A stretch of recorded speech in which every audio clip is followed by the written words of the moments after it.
Hello. Welcome to another battleship inspection in World of Warships. And we are on the hunt, fellas. What are we on the hunt for? We are on the hunt for the worst Tier 9 battleship, premium in the game. There's some contenders that get thrown out there. And we're going to look at four or five of them, kind of counting down in the next few reviews. Marlborough is widely considered one of the worst Tier 9 battleships in the game. Whenever it is mentioned on the subreddit, people talk about how it's incredibly bad. Too long didn't watch. A Marlborough is not even kind of a bad battleship. It is not breathtakingly overpowered in a battleship way, but it is definitely quite good if you know what you're doing. Now, this is also a semi-relevant review because the Irresistible is coming out for research points in about 2 weeks. And the Irresistible is effectively a Marlborough with the barrels swapped for 234s. But it's the same hull, same turret layout, same number of guns, everything, basically, right? So Marlborough is kind of like what a super dog shit version of the Conqueror hull. You can think of it that way. Conqueror is a tech tree comparison. Imagine an insanely bad version of Conqueror's hull. Now, the hull isn't technically bad in the sense that like it has big overmatchable parts in the nose or ass or anything like that.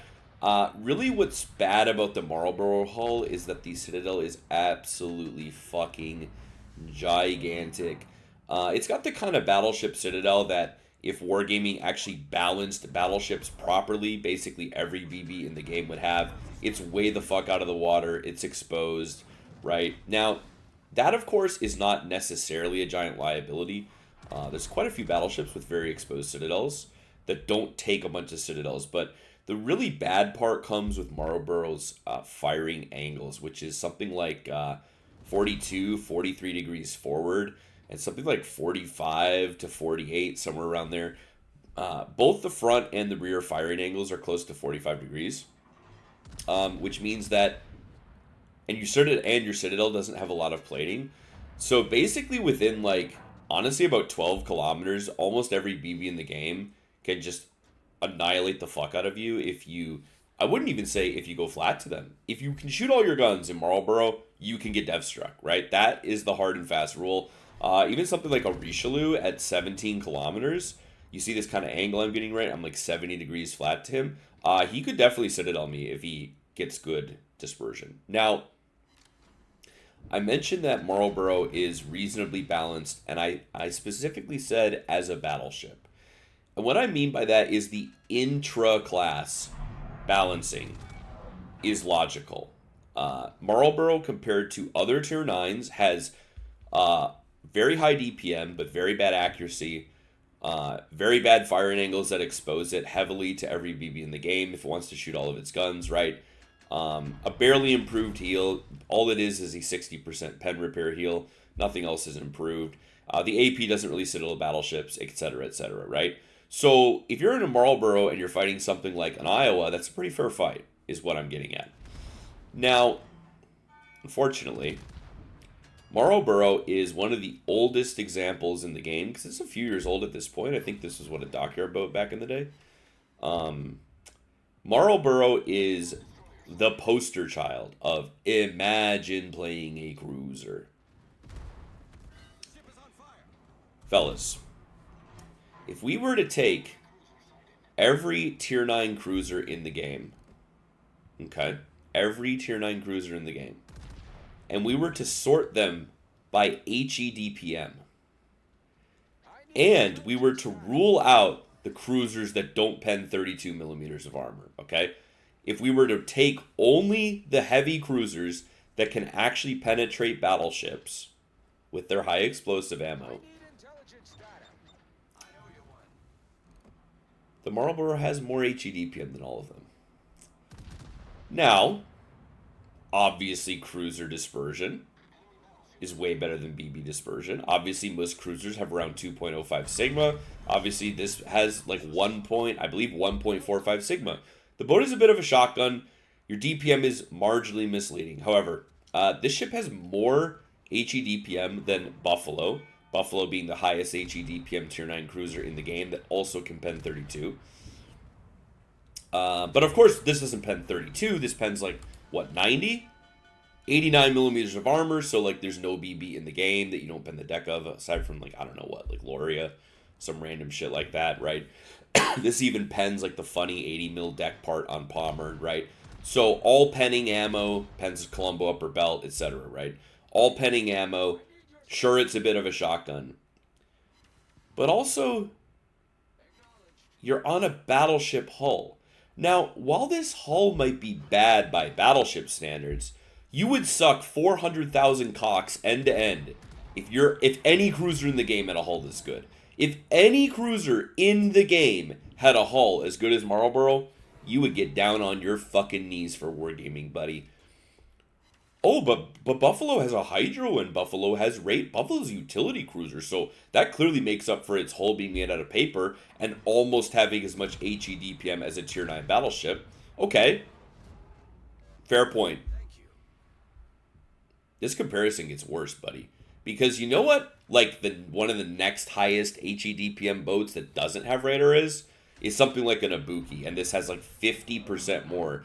Like, the idea that you would ever play a non-utility cruiser in Tier 9 when this thing exists is honestly insane. Like, at a certain point, you're basically solely playing a cruiser for the challenge slash griefing the red team matchmaker, right? Because if I'm in an Ibuki and the enemy team gets an Ibuki, then like I've given my team game impact, because as long as I don't suicide in the first 5 minutes of the game, I've probably outperformed the red team's cruiser that got paired with me, right? Like that's kind of how you have to look at it when it comes to why would you play a cruiser. But unfortunately, that's kind of like it.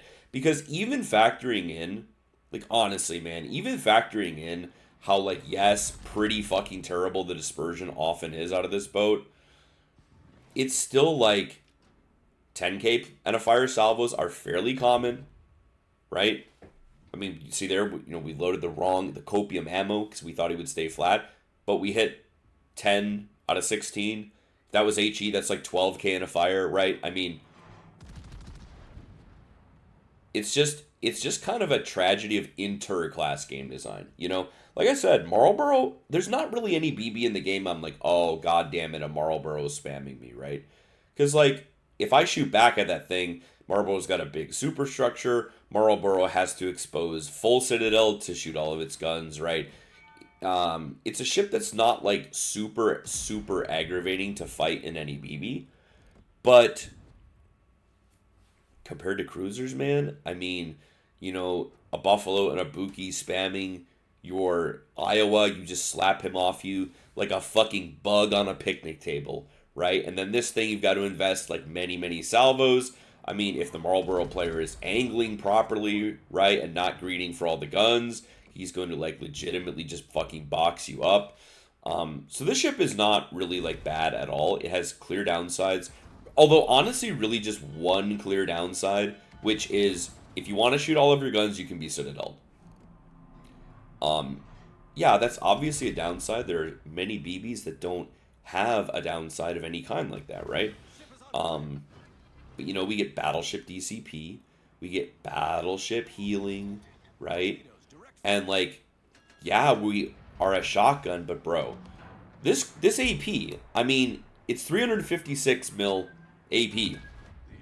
It citadels every cruiser in the game at maximum range, right? Like, and it's 16 fucking shells. So, I mean, yeah, you can go flat to, I mean, look at that, 16k. This guy is not very saturated. 16k in a fire. Right? I mean, that's like 3 or 4 Ibuki salvos. And on this HP, we only have like a 20-second reload. I mean, it's just honestly a calamity of game design. And to me, that's why, you know, Marlborough, despite getting a bad reputation as a bad Tier 9 BB, I actually find this ship pretty good. Guns can be frustrating. Mostly when you try to cope into AP on flat people, if you get like the true bullshit dispersion. I mean, like, yeah, we're only hitting 6 out of 16, but it's still a double fire and 8,000 damage. I mean, like, the raw DPM on Marlborough is like tier 10 cruiser. It's pushing. It is pushing tier 10 cruiser DPM levels. And to me, a ship can just never, ever, ever really be considered bad. See here, though, how terrible the firing angles are. I want to shoot the back guns on this guy, but I'm kind of like concerned about it. But I mean, you see there, dispersion cooperates, 12k with the AP front guns only, right? But I mean, in any cruiser, especially in tier 9, because only like 2 or 3 cruisers in all of tier 9 get anything that you could even consider to be armor. Especially in tier 9, dude. Like, there's just no cruiser that you could like sit here and fight these people in. Like, there's really just no cruiser in tier 9 other than like, Riga, the Russian ones, right? Like Tianjin, Riga. Maybe you could sit here and fight these guys, but you'd also burn to a crisp without the healing or DCP to compensate, right? So it's kind of a tragedy of the game design. And unfortunately, a lot of these newer BBs, I mean, Marlborough is a few years old at this point, I believe, but I don't know. It's just a lament to me. It's a constant lament to me that like non-utility kiting cruisers just almost don't have a reason to exist. Like almost full stop don't have much of a point. In tier 9 you have Marlborough, you have Illinois. In tier 10 you have Mecklenburg, you have Rhode Island.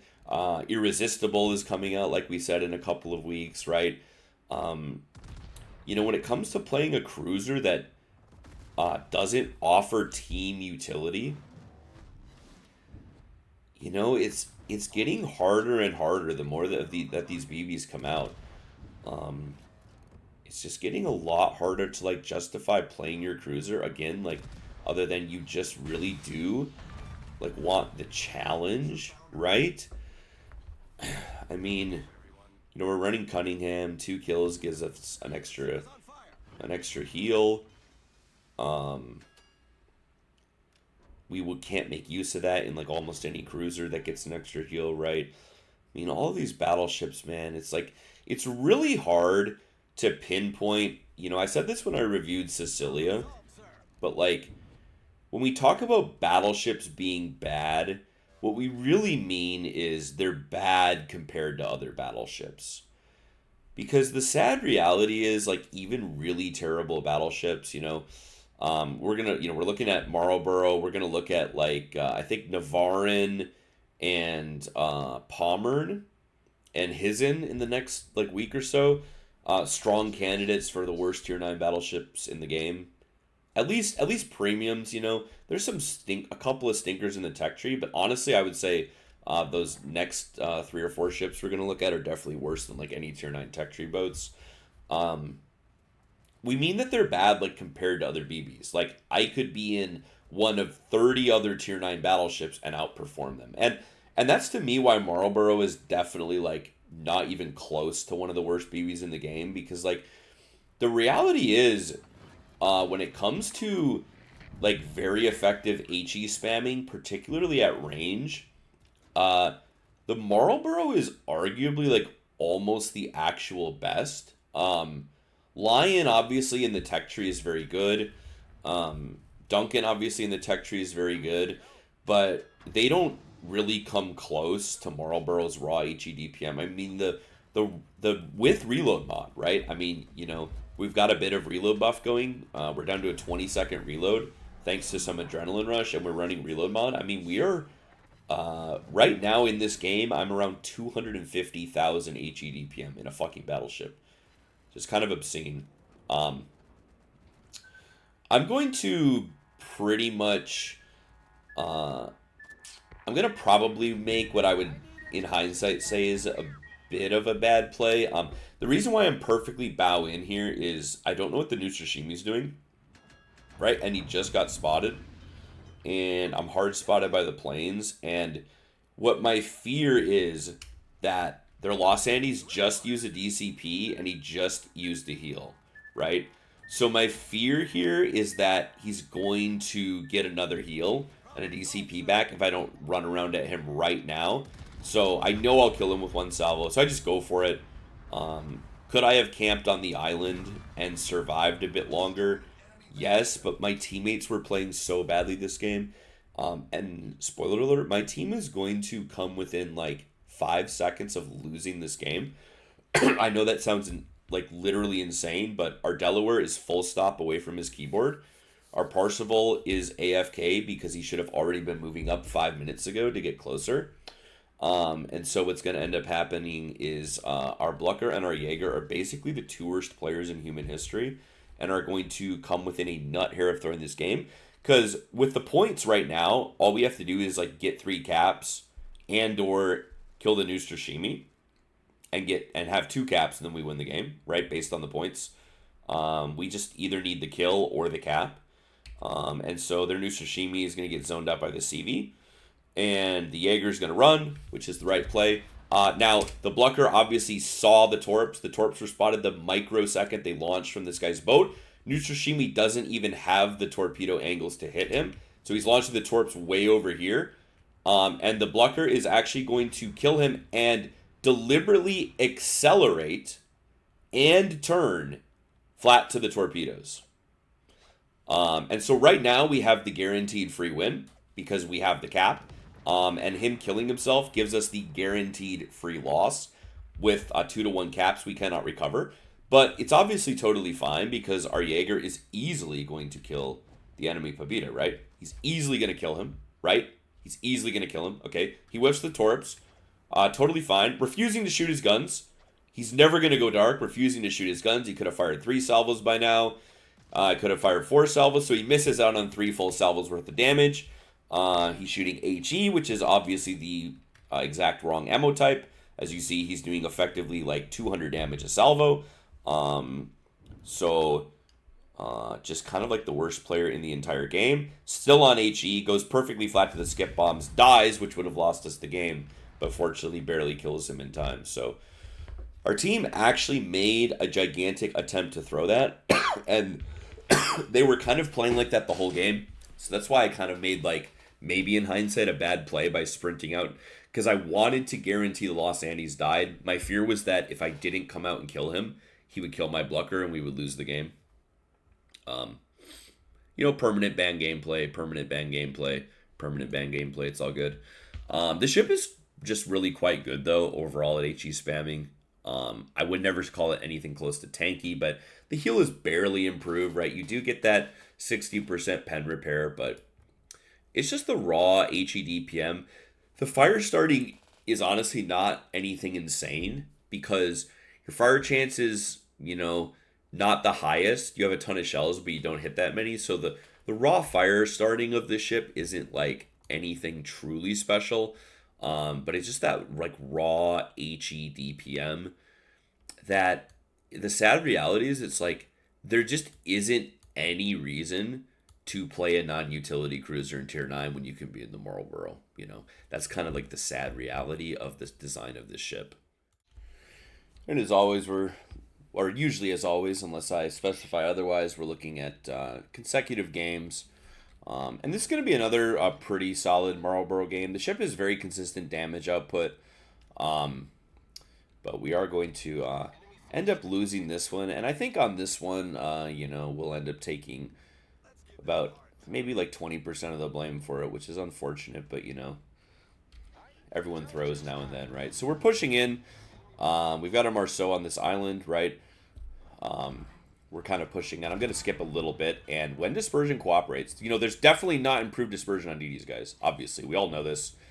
As we just take half of Marceau's HP pool with 7 shots on a salvo that didn't even fully clear the island.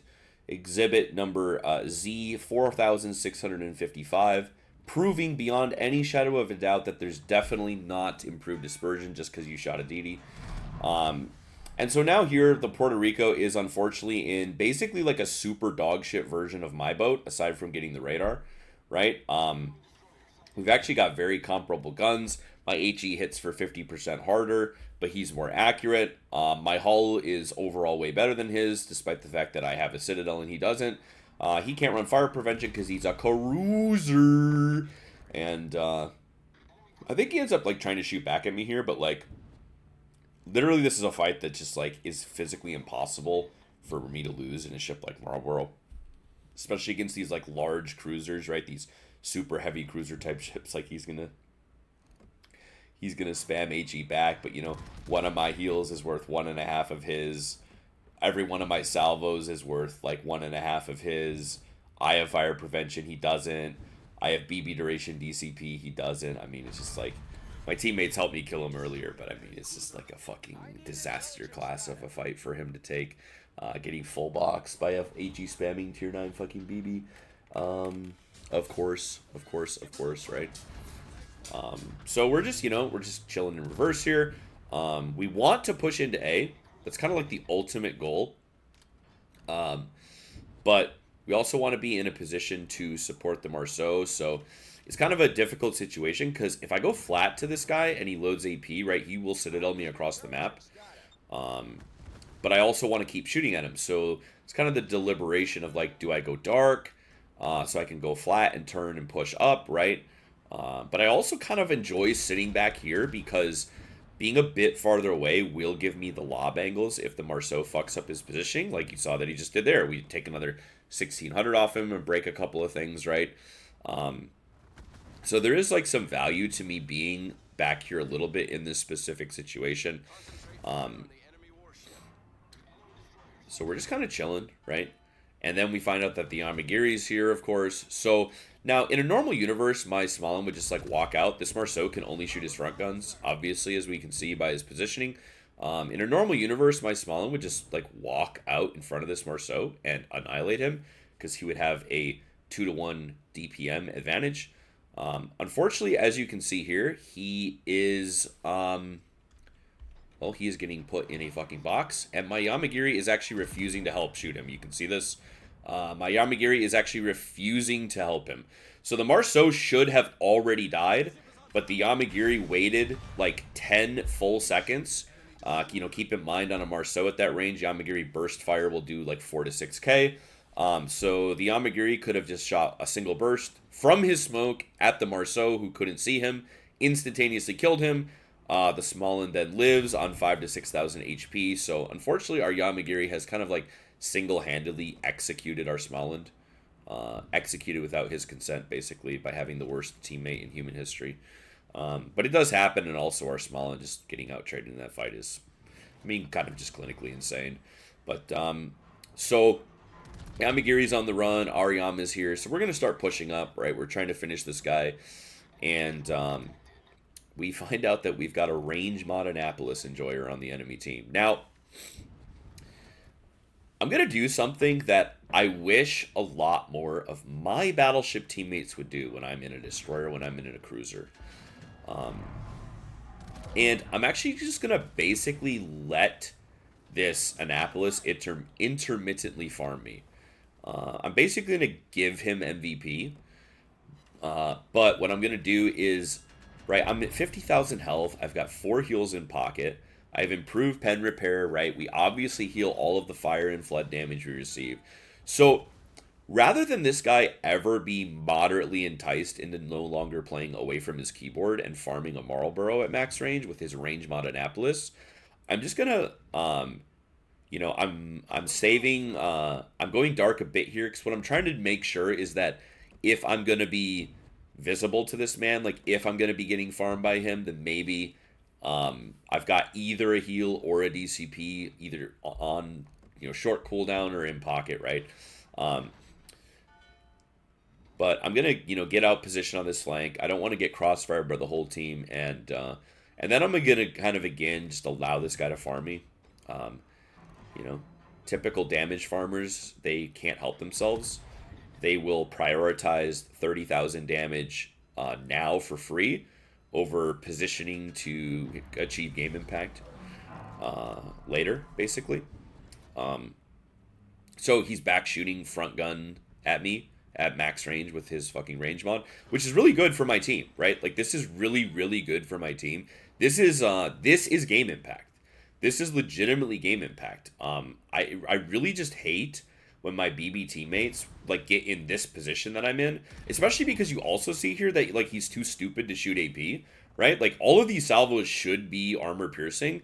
Front gun Annapolis armor piercing at this, yeah, it's max range, but we have 32 upper belt, right? So at this range, he would be doing like pretty substantial damage to me, but um, especially because he's sticking on HE, right? If this guy were to load the AP, I would probably be more reticent to let him farm me.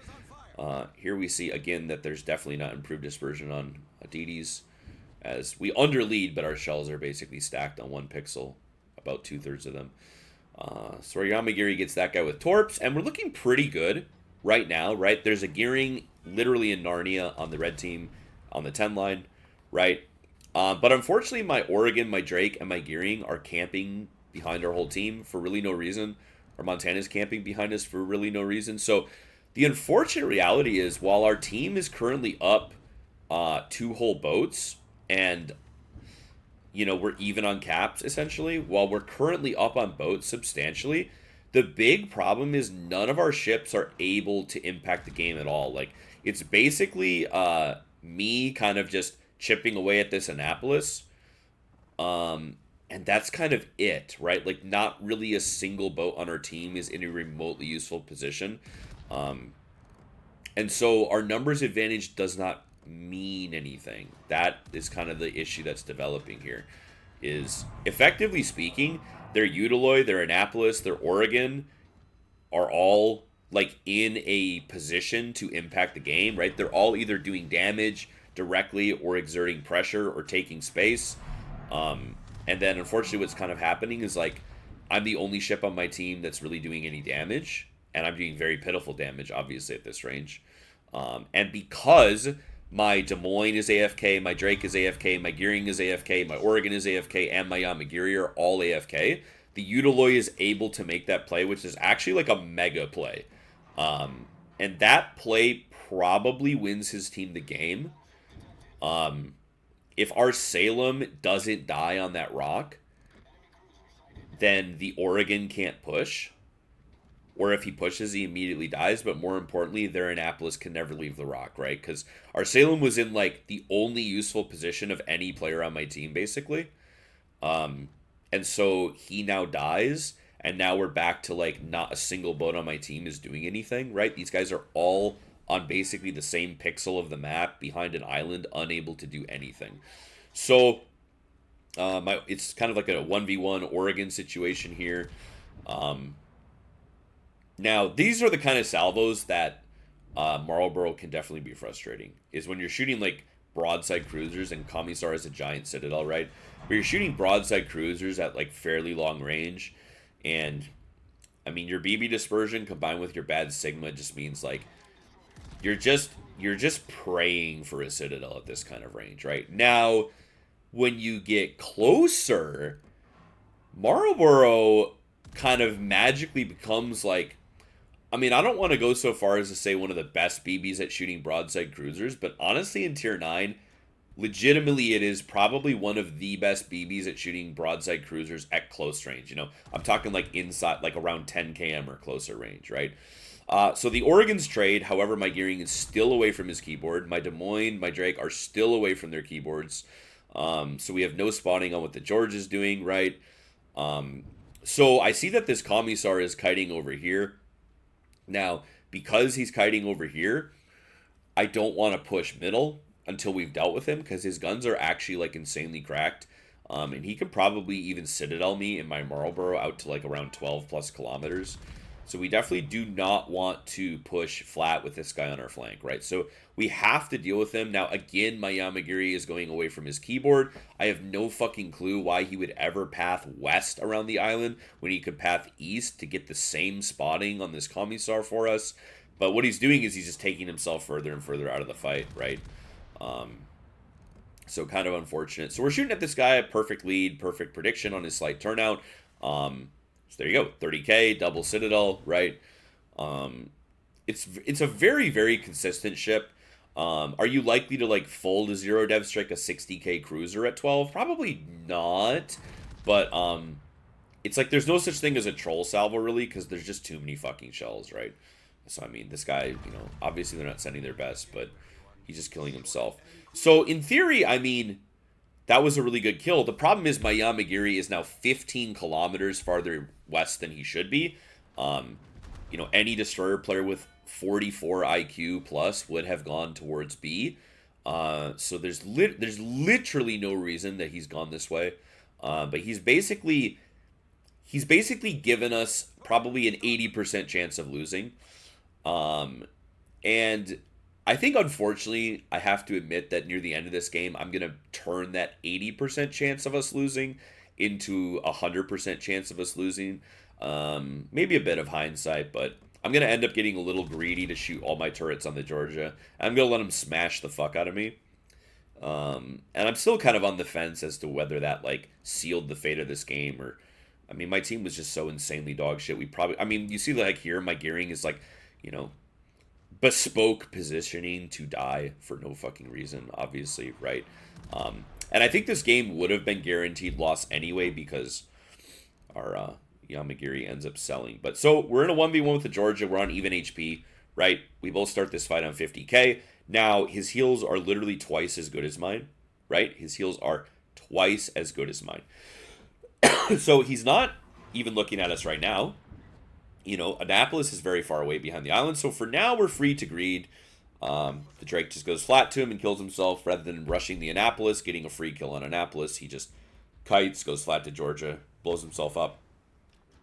So we have to be very careful here. If we want to shoot our rear turret, we are in big danger of being smashed. So I want to shoot the rear turret with AP because I want to hurt him, but he 30Ks me because we shot our rear turrets, right? We have like something like 42, 43 forward firing angles.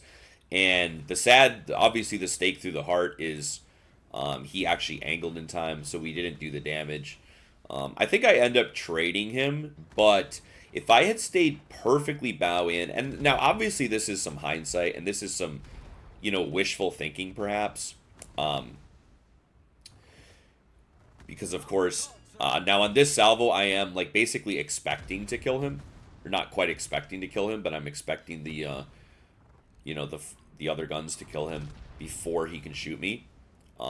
That salvo, I mean, we just got insanely griefed by the game, is really what happened there. We just got insanely turbo griefed by the overpens. So that was kind of like I was trying to kill him as fast as humanly possible, right? We overextended once, but then we did undeniably get like insanely griefed. And then, you know, he gets his heal off because of course he has the 40-second Georgia heals. So I'm going to do kind of the same thing again because I'm only on 7,000 HP. Yeah, my superstructure is big. 2 Georgia front turrets easily kills me. So I'm going to unshield the rear guns again to go perfectly flat. And he's going to trade me. So I was just kind of basically hoping that I could sneak my last salvo in barely in time to kill him. But, you know, it just kind of doesn't end up mattering really because my Yamagiri just like completely whiffs his burst. But he is going to end up eventually, because this gearing is insanely bad, he is going to end up catching up to the gearing and killing the gearing. And the Annapolis was in an incredibly, incredibly bad position.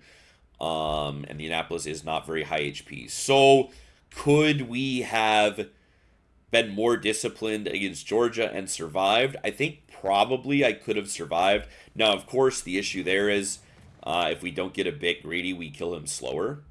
But so the gearing executes himself for no reason.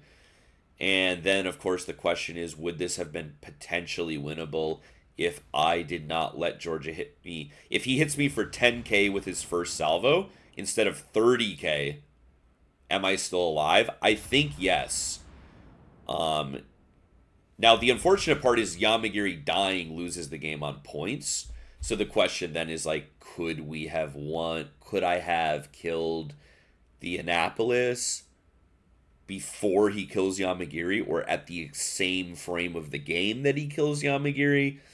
Possible, right? You know, that's what, you know, that's a quote unquote unwinnable game. But unfortunately, by me being dead, it is guaranteed unwinnable, right? My teammate is too dumb and stupid to carry it. And so if I'm alive on 10,000 HP in my Marlborough, would I have been able to get in a spot to kill this guy? Now, obviously, they would have won on points. So if I was alive, could the Annapolis could have just ran away, right? So it's hard to say. But unfortunately, the harsh reality is me dying to the Georgia means we cannot win. So even though we probably 90-95% cannot win, even if I live, the lack of discipline I have there makes it 100, right? And that's, what we talk about whenever I post these turbo throw videos of like that. Obviously, if we had ended up winning that game, that would have been a turbo throw for the red team. But in order to win turbo throws, you need bad plays like they're gearing, suiciding, they're Annapolis pushing. You need those bad plays to happen. But you also need to be like playing perfectly. So